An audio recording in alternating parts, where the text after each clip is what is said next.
Good morning. Examination of superficial lymph nodes. Today, I am going to demonstrate the examination of superficial lymph nodes such as cervical and axillary lymph nodes. Lymph nodes are part of the body immune system. Lymph nodes are oval or bean-shaped structures which are found along the lymphatic vessels that drain the body. They are soft, non-tender, normally cannot be felt even though they are found in the body. When lymph nodes swell as a reaction to something, they are called lymphadenopathy. Lymphadenopathy may be a reaction to infection, inflammation, or non-infectious conditions such as leukemia, lymphoma, or metastasis. Therefore, one uses the knowledge of anatomical location of the lymph nodes to perform the palpation to find them. The examiner kneads beneath the underlying skin with a rolling or rotating motion in areas where the nodes would be expected. In most circumstances, they will not be felt. There are many superficial cervical lymph nodes along the anterior and posterior aspect of the neck and the undersurface of the jaw. They drain from the superficial and deeper part of the head and neck area. So now I am going to demonstrate the examination of superficial lymph nodes of the cervical region and axillary region to you. Thank you. Good morning. Today we have Lena with us.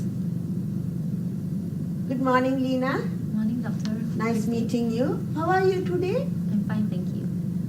So, Lena, today I need to examine your neck and head area to see whether there are any lymph nodes enlarged to cause your problem.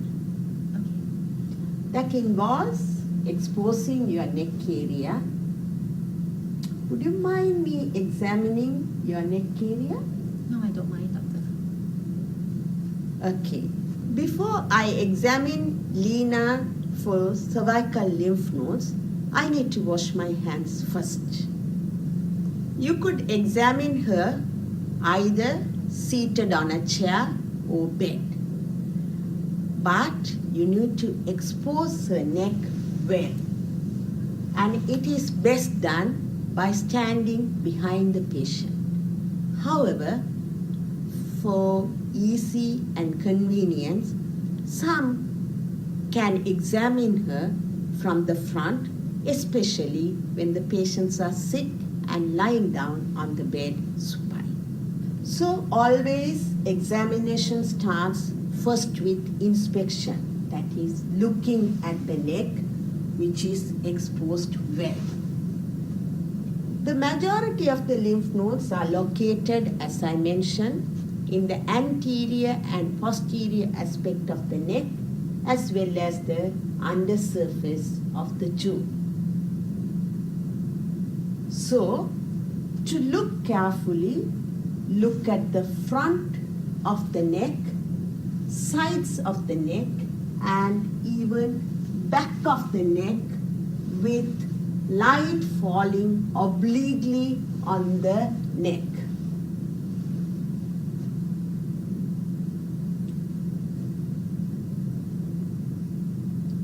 And you look at the neck for any enlarged lumps which may be visible, and probably when they are enlarged, they might bulge on one side under the skin.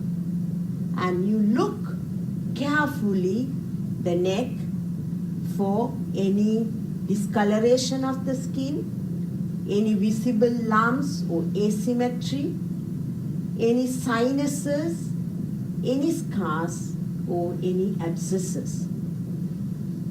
So after inspecting the neck well, the next thing in examination is you need to palpate the cervical lymph nodes. Before you feel the cervical lymph node, ask Lena, have you got any pain over your neck or under surface of the jaw? No, Dr. Christine. No, thank you. And also you make sure your hands are not cold but warm, and check by touching her whether it is warm or not. Yes, it is. So then you go behind the patient and start palpating the lymph nodes in a systematic manner by gentle rotation or rolling movement of your hands by using the pads or the pulp of your 3 fingers of the hand, because they are the most sensitive part of your hands, and do it according to the geographical areas of the lymph nodes in the head and neck region. So you go and stand behind the patient and ask her to relax her neck by asking her to flex her neck a bit, and then use your both hands simultaneously. And it is logical to start with the submental lymph node by looking at the submental area, which is just under her chin in the midline, and just try to feel the lymph node over the myelohyaloid muscle. Then you move further behind with both hands to under the undersurface of the jaw to feel any enlargement of the submandibular gland. Then move further behind to the angle of the jaw to feel for the jugulodigastric or tonsillar lymph node. Then move upwards to the face just in front of the tragus of the ear over the maxilla, and roll gently over the maxillary bone to see any enlargement of the preauricular lymph node. Then move your hands further behind the ears over the mastoid bone and gently rotate your pulp of the fingers to see whether you could feel any enlarged post-auricular lymph node. Then move your both hands backwards to the base of the skull in the occipital region to look for any enlargement of the occipital lymph nodes. Then you come along the posterior aspect of the neck to the posterior triangle, which is an area defined and bordered by the trapezius muscle, clavicle, and the posterior border of the sternoclavicular clavicular muscle to see whether there are any posterior cervical lymph nodes. Then you roll over your fingers over the sternomastoid and to the anterior border of the sternocleidomastoid muscle to see any anterior superficial cervical lymph nodes. Then to feel for the deep cervical lymph node, just ask the patient to tilt the head a little forward and towards the side of examination, and one side at a time encircle your hand just below the anterior border of the sternoclavicular mastoid muscle to see whether the deep cervical lymph nodes are enlarged, and repeat the same thing on the other side and feel for the deep cervical lymph nodes under the medial border of the sternocleidomastoid muscle. Then look out and look for any evidence of supraclavicular lymph nodes in the supraclavicular fossa by flexing her head, and this supraclavicular fossa is a hollow fossa in between the angle of the sternocleidomastoid muscle and the medial end of the or medial border of the clavicle, and see whether supraclavicular lymph nodes are enlarged. Supraclavicular node enlargement or supraclavicular lymphadenopathy is almost always abnormal. The right supraclavicular lymph node is also called scalene node, and which drains from the lung and mediastinum. And it signals intrathoracic tumors or lesions, especially from lungs and esophagus.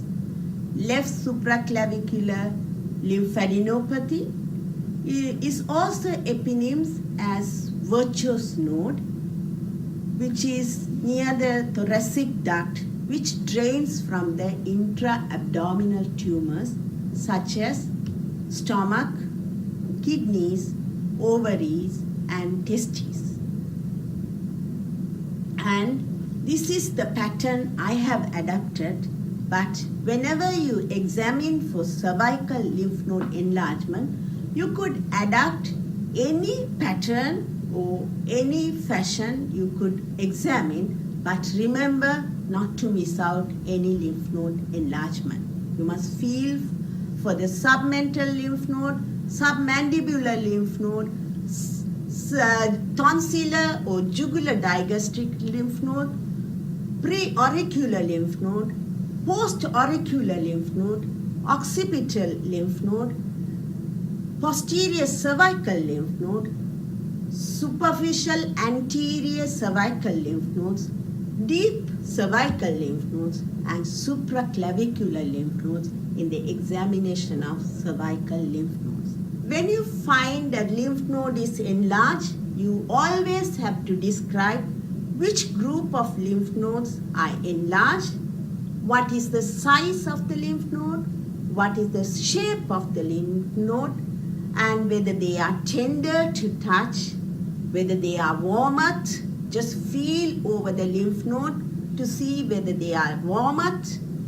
Then you need to see whether the lymph nodes are mobile, whether they are attached to the underlying structures, and the overlying skin is also attached, or whether you could pull it up.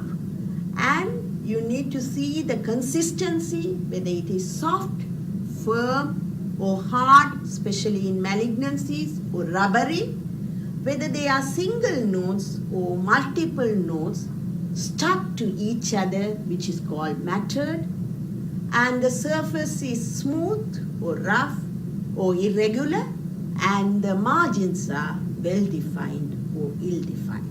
That is the way you always write and report it, and always say which group, whether right side or left side. These are very important when you find a lymph node which is enlarged. You need to document like that. Thank you. Now we will move on to the examination of axillary lymph nodes. There are different groups of axillary lymph nodes.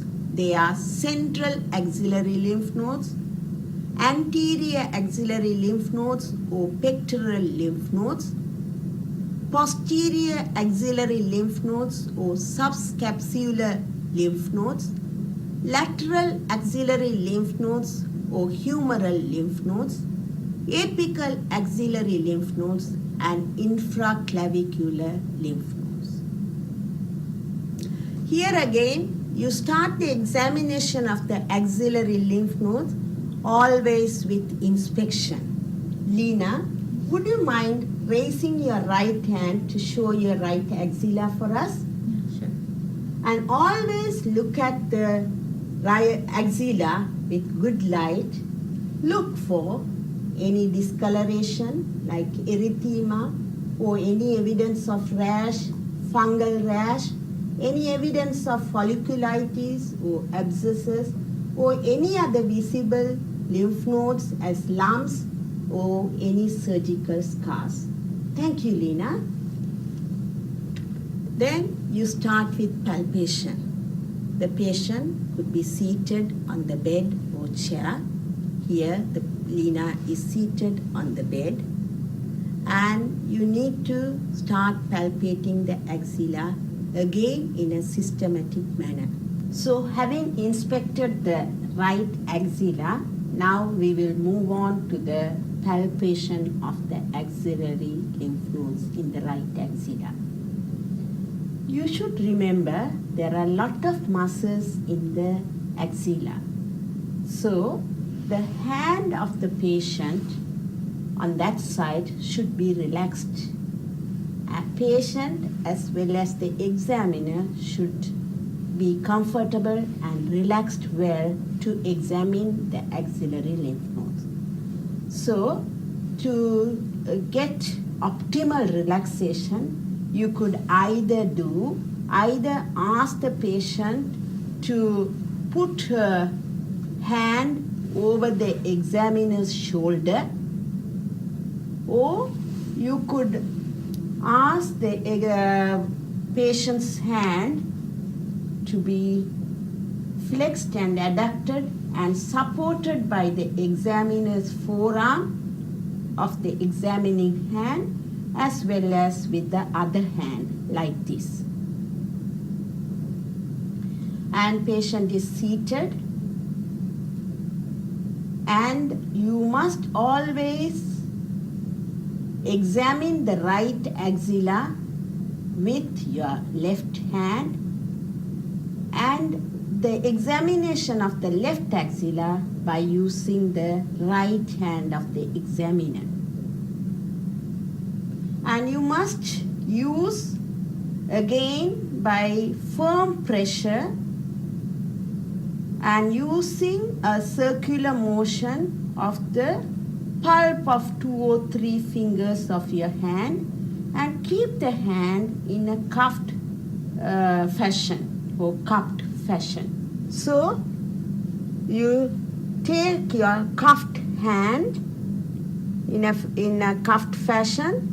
You take your hand into the axilla deeper and feel for the central axillary node by applying firm pressure and rolling or rotating in a circular manner with your pulp of your 2 or 3 fingers, and feel for the central axillary lymph node.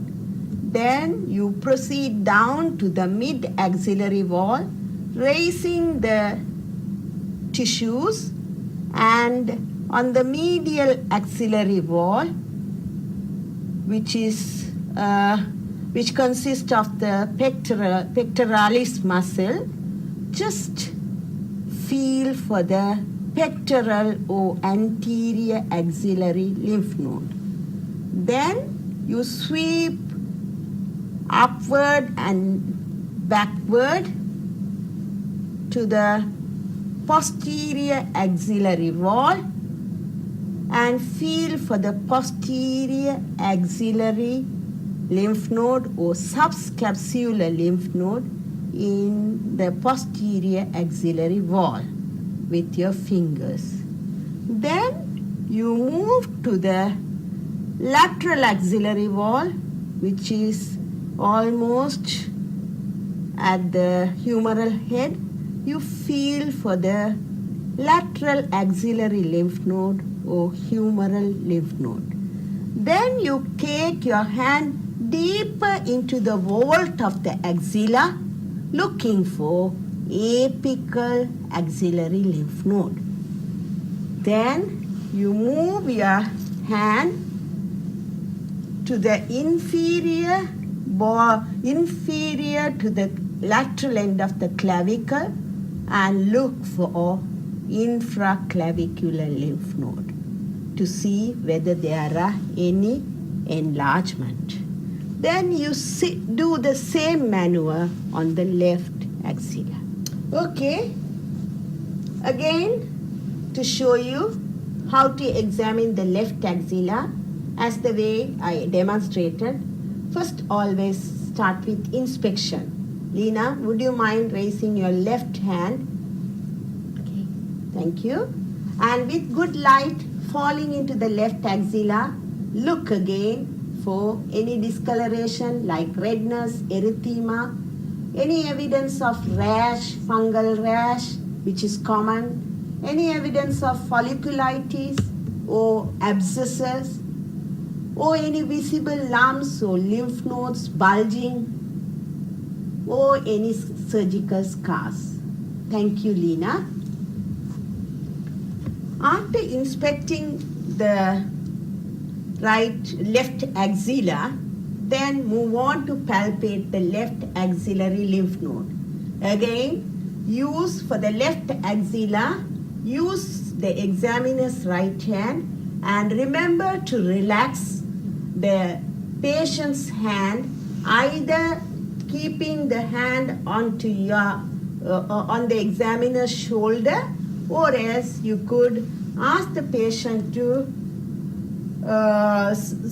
be supported by the examiner's hand at the forearm and holding the patient's arm like this, flexed and adducted manner, and take your hand in a cuffed manner by using the palm of your fingers. Take it to the deeper into the axilla. First look for central lymph node enlargement. Then you proceed down to the mid axillary wall to see whether the anterior axillary lymph nodes, which is just behind the lateral border of the pectoralis major, is enlarged. Then you sweep to the posterior axillary wall to see whether there are any posterior axillary lymph node enlargement, which is also called left subscapular lymph node. Then move the palm of the fingers to the lateral axillary wall and feel for any enlargement of the lateral lymph node over the humeral head. Then you take your hand deeper into the vault of the axilla, looking for any enlargement of the apical lymph node.